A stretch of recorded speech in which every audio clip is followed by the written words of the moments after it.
새벽 2시 47분. 그 방에서 그날 밤 우리 가족은 모두 잠들어 있었다. 아버지는 거실 소파에서 반쯤 기댄 채 눈을 감고 있었고, 어머니는 안방에서 지친 숨소리를 내고 있었다. 8살 지우는 자기 방 이불 속에서 새근새근 숨을 쉬었다. 그 방 창문에는 낡은 철망이 달려 있었다. 나사 2개가 이미 헐거워진 상태였고, 모서리 한쪽은 살짝 들뜬 채로 수개월을 버텨왔다. 빗물이 스며든 자리에는 붉은 녹이 슬어 있었고, 손가락 하나만 대도 철망은 조용히 떨렸다. 그리고 그날 새벽, 그 철망 바깥에는 장갑을 낀 손이 있었다. 모카만이 알고 있었다. 며칠 전부터, 아니 어쩌면 처음 이 집에 발을 디딘 날부터. 9월의 첫째 주 화요일이었다. 이삿짐차가 골목 끝에 겨우 들어섰고, 운전기사는 3번이나 후진을 반복했다. 다세대 주택 2층. 계단은 좁고 가파르고 벽지는 군데군데 들떠 있었다. 햇빛은 오전 11시에만 잠깐 들어오다가 사라지는 집이었다. 아버지 강민주는 이삿짐 박스를 들고 계단을 오르면서 아무 말도 하지 않았다. 2년 전만 해도 그는 인테리어 자재 유통사업을 운영했다. 직원이 8명이었고 매출은 꾸준히 올랐다. 하지만 거래처 하나가 부도를 냈고 연쇄적으로 자금이 막혔다. 버텨보려 했지만 결국 사무실을 접었다. 아파트를 빼고 빚을 정리하고 남은 것은 가족 셋과 이 골목 안 낡은 집이었다. 민주는 박스를 내려놓고 창문을 열었다. 맞은편 건물 외벽이 창을 막고 있었다. 그 사이 골목은 좁아서 성인 남성 2명이 나란히 걷기 어려운 폭이었다. 아랫집 화분 하나, 위층 에어컨 실외기, 그리고 침묵. 그때 이동장 안에서 모카가 울었다. 낮고 짧은 울음이었다. 새 공간에 들어왔을 때 고양이가 흔히 내는 탐색의 울음. 민준이 이동장 문을 열자 모카는 천천히 나와 집안을 한 바퀴 돌기 시작했다. 거실, 주방, 안방, 그리고 지우의 방. 지우방 창문 앞에서 모카가 멈췄다. 창틀 위로 올라가 철망 너머를 내려다봤다. 골목바닥, 녹슨 철망 나사, 빗물 얼룩. 모카의 꼬리가 좌우로 느리게 흔들렸다. 탐색이 아니었다. 집중이었다. 모카야, 이리 와. 지우가 불렀지만 모카는 움직이지 않았다. 그냥 내려다봤다. 아래를, 철망을, 그 너머 골목 어둠을. 이사 온 지 사흘째 되던 밤이었다. 저녁을 먹고 지우가 숙제를 마쳤다. 어머니 이선영은 설거지를 하면서 라디오를 낮게 틀었다. 민주는 소파에 앉아 취업 사이트를 보다가 화면을 꺼버렸다. 53살에 다시 취직 공고를 보는 일은 그의 손가락을 무겁게 만들었다. 밤 9시가 됐다. 모카가 일어났다. 낮 동안은 거실 소파 쿠션 위에서 주로 잤다. 밥도 먹고 지우 무릎에도 올라가고 어머니 발 옆에서 그루밍도 했다. 평범한 고양이였다. 그런데 9시가 되자 모카는 지우 방으로 걸어갔다. 창틀 위로 올라갔다. 철망 아래를 내려다봤다. 아무 소리도 내지 않았다. 그냥 봤다. 30분 넘게. 지우가 잠자리에 들면서 모카를 불렀다. 모카야, 자자. 모카는 잠깐 지우를 돌아봤다. 그리고 다시 창 아래를 봤다. 선영이 들어와서 모카를 안아 이불 위에 올려놨다. 모카는 가만히 있었다. 지우가 잠든 후 선영이 방을 나서면서 문을 반쯤 닫았다. 새벽 1시. 선영이 화장실을 가다가 지우 방 문틈을 봤다. 모카가 또 창틀 위에 있었다. 이튿날 아침 선영이 민준에게 말했다. 모카가 요즘 밤에 지우 방 창문만 봐. 이상하지 않아? 민준은 커피를 마시며 고개를 들지 않았다. 새집이라 낯선 거지. 골목 소리 나는 거 듣는 거 아니야? 근데 낮엔 절대 안 가거든. 꼭 밤에만. 고양이가 원래 야행성이잖아. 민준의 대답은 짧고 건조했다. 그는 오늘도 이력서를 다듬어야 했다. 고양이 행동을 분석한 여유가 그에게는 없었다. 아니, 없다고 스스로 말하고 있었다. 이사 온 지 일주일이 지났다. 모카의 패턴은 변하지 않았다. 낮에는 거실, 밤 9시부터는 지우방 창틀, 새벽 2시 전후엔 더 바짝 엎드려서 발을 창틀 가장자리에 걸친 채 아래를 응시했다. 그리고 어느 날 밤 모카가 긁기 시작했다. 철망 왼쪽 아래 모서리, 나사가 헐거운 바로 그 부분. 앞발로 긁고 코로 냄새를 맡고 이빨로 살짝 물었다. 끼익. 금속과 금속이 마찰하는 낮고 불쾌한 소리가 났다. 지우가 잠결에 뒤척였다. 모카는 멈추지 않았다. 긁고 물고 냄새 맡고. 다음날 아침 민준이 지우 방에서 그 소리를 들었다. 창틀 위 모카를 내려다보며 철망을 잡아당겨봤다. 헐거웠다. 나사 2개가 손으로 돌아갈 정도였다. 민준은 인상을 찌푸렸다. 이거 고쳐야겠네. 하지만 그날 오후 면접 연락이 왔다. 다음날 오전 준비를 해야 했다. 철망은 또 다음으로 밀렸다. 모카는 그날 밤도 나사 부분을 긁었다. 그 주 목요일 저녁 이웃집 아주머니가 계단에서 선영을 불러 세웠다. 아, 2층 새로 이사 오셨죠? 인사도 못 드렸는데 혹시 뉴스 보셨어요? 무슨 뉴스요? 이 동네 말이에요. 저번 주에 새블록 옆에서 침입 사건 났어요. 자는 새벽에 1층 철망을 조용히 뜯고 들어온 거래요. 다행히 물건만 털렸지 사람은 안 다쳤는데 방법이 좀 특이하다더라고요. 나사를 미리 풀어놓고 며칠 후에 온대요. 경찰도 찾고 있다고. 선영은 그 자리에서 등줄기가 서늘해졌다. 새벽 몇 시요? 새벽 2시 전후라던데요. 선영은 집에 들어와 민준에게 말했다. 민준은 이번엔 화면을 껐다. 2층이잖아. 그리고 우리 집에 뭐가 있다고? 그 말이 그를 더 무겁게 만들었다는 걸 선영은 알았다. 훔쳐갈 것도 없는 집. 민준은 그 말로 현실을 인정하고 있었다. 선영은 더 말하지 않았다. 그날 밤 모카는 새벽 2시에 창틀 위에 앉아 발을 앞으로 뻗고 철망 아래를 내려다봤다. 아무 소리도 내지 않았다. 그냥 봤다. 10월 둘째 주 금요일 비가 내리기 시작했다. 나부터 내리던 가랑비가 밤이 되면서 굵어졌다. 빗소리가 창문을 두드리고 지붕을 흘렀다. 맞은편 건물 배수관에서 물이 골목으로 흘러내렸다. 민주는 면접에서 최종 탈락 통보를 받은 날이었다. 소파에 앉아 아무것도 하지 않았다. TV도 켜지 않았다. 그냥 어둠 속에 앉아 있었다. 선영이 옆에 앉아 손을 잡았지만 민주는 손을 거두었다. 미안해. 민준이 말했다. 뭐가? 다. 이 집. 이 상황. 다.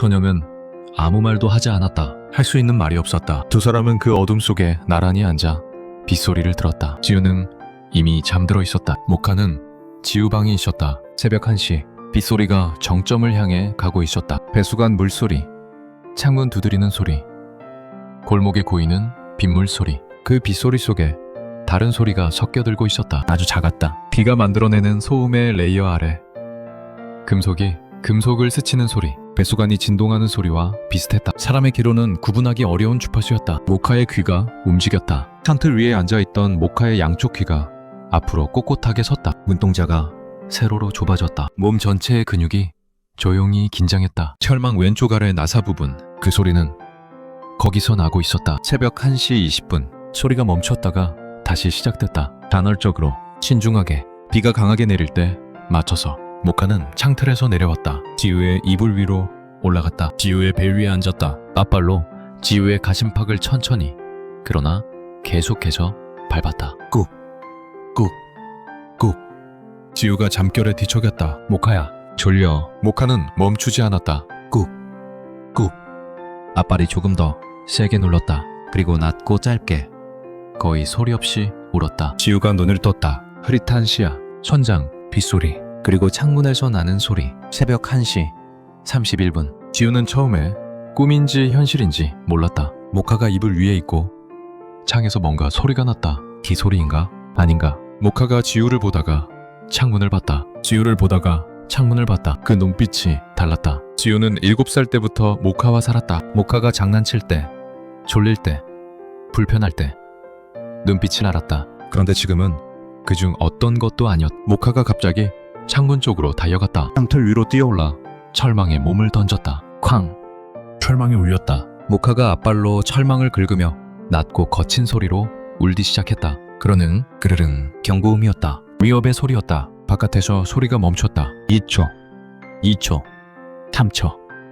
지우는 이불에서 일어나 앉아 엄마라고 불렀다. 소리가 잘 안 나왔다. 다시 한번 엄마. 선영이 먼저 들었다. 모카의 울음소리, 그리고 지우 목소리. 안방에서 벌떡 일어나 지우 방으로 뛰었다. 문을 여는 순간 모카가 철망에 매달려 울고 있는 것이 보였다. 지우야, 엄마 왔어. 뭐야? 왜? 그 순간 선영의 눈에 들어온 것이 있었다. 철망 왼쪽 아래 모서리 벌어져 있었다. 어른 손바닥 하나가 들어올 만큼 아래쪽 모서리가 바깥쪽으로 접혀 있었고 나사 2개는 완전히 빠진 상태였다. 선영은 숨이 멎었다. 그 찰나였다. 벌어진 틈 사이로 검은 장갑을 낀 손이 들어왔다. 장갑은 짙은 회색이었다. 손목까지 올라오는 작업용 장갑. 손가락이 천천히 조심스럽게 벌어진 철망 안쪽을 더듬었다. 창문 잠금 장치를 차는 것처럼 익숙한 동작이었다. 한 번이 아닌 것처럼 모카가 그 손을 달려들었다. 이빨과 발톱, 낮고 짧은 비명 소리가 창 바깥에서 났다. 남자의 목소리였다. 손이 급격히 뒤로 빠졌다. 그 소리에